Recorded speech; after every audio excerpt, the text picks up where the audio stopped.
नमस्कार सर्व स्वामी भक्तांना, तुमचं स्वागत आहे माझ्या चॅनलमध्ये soul journey with Shri Swami Samarth. तर सगळ्यात पहिला जो संदेश स्वामींचा आहे तुमच्यासाठी तो हा आहे की तुम्ही आहे ना सिक्युरिटी, सेफ्टी आणि सिक्युरिटी बघताय तुमच्या लाईफसाठी आणि तुम्ही त्यासाठी आतोआत प्रयत्न पण करत असता. आणि कुठे ना कुठे तुम्हाला असं वाटतं की नेहमी एवढं सगळं करून पण तुम्हाला निराशाच भेटते आहे. ठीक आहे. तर स्वामी तुम्हाला हे सांगत आहेत ना की जोपर्यंत तुम्ही तो स्पिरिच्युअल आणि मटेरियल बॅलन्स म्हणजे काय भौतिक आणि आध्यात्मिक दुनियेचा जो बॅलन्स क्रिएट करत नाही तोपर्यंत तुम्ही कितीही प्रयत्न करा, तुमच्या परीने तुम्ही जितकं प्रयत्न करत आहात त्याच्या बदल्यात तुम्हाला तितकं यश नाही भेटणार. कारण की कुठे ना कुठे कलियुगमध्ये इतकं घोर कलियुग चालू आहे की आध्यात्मिक होणं खूप गरजेचं आहे. आध्यात्मक माणूस झाल्याशिवाय तो कलियुगमध्ये काहीही प्राप्त करू शकत नाही आणि जरी त्यांनी केलं काही प्राप्त तर तो ते अंधकारमध्ये प्राप्त करत आहे. म्हणजे काय की गोष्टींचा बोध असूनही तो नसणं.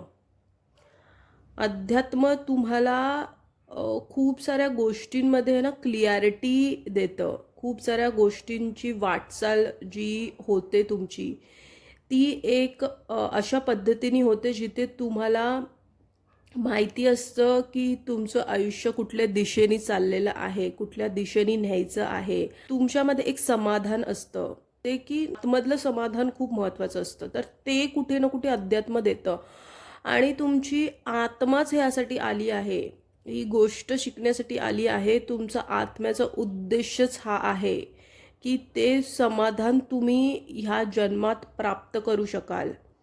तर काय की भौतिक आणि आध्यात्मिक दुनियेमध्ये कसा बॅलन्स निर्माण करून म्हणजे संसारात राहून आध्यात्मिक गोष्टी करून आपला उद्देश कसा तुम्ही साधू शकता.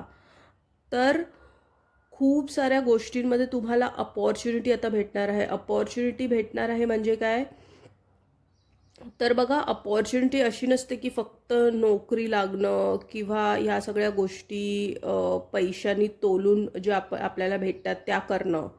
अपॉर्च्युनिटी अशी असते की तुम्हाला एक आतून एक ओढ वाटेल अध्यात्माकडे. म्हणजे आतून तुम्हाला स्वामींच्या गोष्टी करण्याची एक ओढ वाटेल, स्वामींचं नाव तुमच्या ओठांवर येईल किंवा सगळीकडे तुम्हाला श्री स्वामी समर्थ लिहिलेलं दिसेल किंवा स्वामींचं चित्र दिसत जाईल किंवा भिवू नको मी तुझ्या पाठीशी आहे. तर ह्या सगळ्या गोष्टी जर तुमच्या आयुष्यात घडत आहे तर तुमचा उद्देश अध्यात्मकमध्ये एक एक पाऊल पुढे उचलणं आहे. बघा सगळ्यांबरोबरच या गोष्टी होत नाही आणि जर तुमच्याबरोबर या गोष्टी होत आहेत किंवा स्वामींच्या नामाचं तुम्हाला ध्यान किंवा छंद लागलाय किंवा आतून तुम्हाला खूप स्वामींसमोर बसलं की रडू येतं, स्वामींसमोर बसलं की मन मोकळं करायचं मन करतं, तर ह्या सगळ्या गोष्टी का होतात आहे. कुठे ना कुठे तुमच्या आत्म्याला ती शांतता पाहिजे आणि ती तुम्हाला कळते की ती स्वामींच्याच जवळ, स्वामींच्याच निकट आणि स्वामींबरोबरच राहून ती भेटणार आहे. ह्या गोष्टीचा बोध होण्याकरता ना तुमची आत्मा इथे आलेली आहे. तुमचा उद्देशच हा आहे की संसारात राहून आध्यात्मिक वाटचाल कशी करावी आणि आध्यात्मिक यात्रेमध्ये कशी तुम्ही तुमच्या आत्म्याचं चिंतन, तुमचं आतलं चिंतन. आत्मा ही धरतीवरती येते जेव्हा आपण परमात्म्याशी विलिप्त होतो. तर आता तुम्हाला परत परमात्म्याच्या जवळ जायचं आहे, तर तुम्हाला स्वामींच्या जवळ जायचं आहे. कारण स्वामींच्या निकट जाऊनच तुमची आत्मा परमात्म्याशी विलीन होणार आहे आणि तुमचं शुद्धीकरण होणार आहे. म्हणजे काय, तर तुमचं सोलचं प्युरिफिकेशन होणार आहे. सोलचं प्युरिफिकेशन म्हणजे काय, तर तुमचं आतमधले जे विकार आहेत. बघा आपल्याला असं वाटत असतं की माझ्यामध्ये काहीच कमी नाही किंवा माझ्यामध्ये काहीच दोष नाही आहे किंवा काहीच त्रुटी नाही आहे, पण तसं नसतं. जर तुम्ही मानव जीवन घेतलं आहेत तर तुमच्या आत्म्यावरती एक धूळ चढलेली आहे आणि ती धूळ साफ करण्याचं काम फक्त परमात्माच करू शकतात आणि त्यासाठी आपले प्रयत्न हे गरजेचे असतात.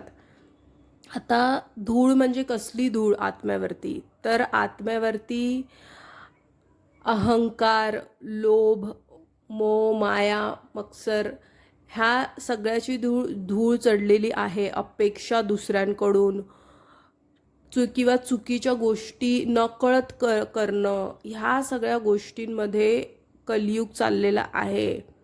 आणि कलियुगमध्ये जर तुम्ही स्वामींच्या निकट आहात, स्वामींच्या जवळ आहात, तर खरोखर तुम्ही खूप खूप खूप एक पवित्र आत्मा आहात.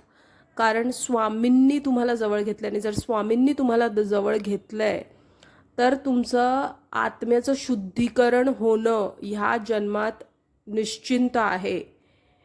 हे तुम्ही गाठ बांधून चाला, ठीक आहे. तर अशा पद्धतीनेच तुम्हाला स्वामींची साथ जर समजते आहे तर ती अजून 4 पटीने ती वाढवत जायची आहे आणि तुम्हाला सतत स्वामींचं नामस्मरण करत राहायचं आहे, कारण तुमच्या आत्म्याचं शुद्धीकरण होत आहे, ठीक आहे. तर हाच होता आजचा महत्त्वपूर्ण संदेश. जर हा संदेश तुमच्यापर्यंत पोहोचला आहे तर तो स्वामींनी पोहोचवला आहे. असेच महत्त्वपूर्ण स्वामींचे संदेश बघण्यासाठी माझ्या चॅनलला सबस्क्राईब करा. स्वस्थ राहा, स्वामींच्या नामात आपलं मन रमून राहा आणि कोटी कोटी धन्यवाद हा व्हिडिओ बघितल्याबद्दल.